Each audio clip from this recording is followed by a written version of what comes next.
Hello everyone, and today I'll show you how to record a time-lapse video on your Samsung Galaxy S21 FE 5G. So in order to do that, first of all, open up your camera, press turn on, press while using the app, alright?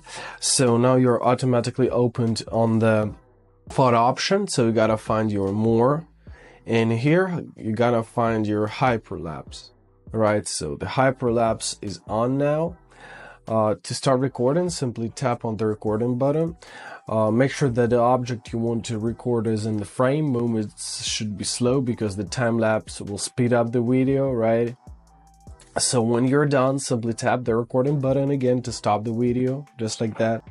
Now, if you want to find it, open up your gallery, open up your albums, and here you'll find your camera. So here you'll find your videos, photos, and etc, and you can observe your time-lapse. And that's it. I hope this video is helpful. Thank you so much for watching and have a great day.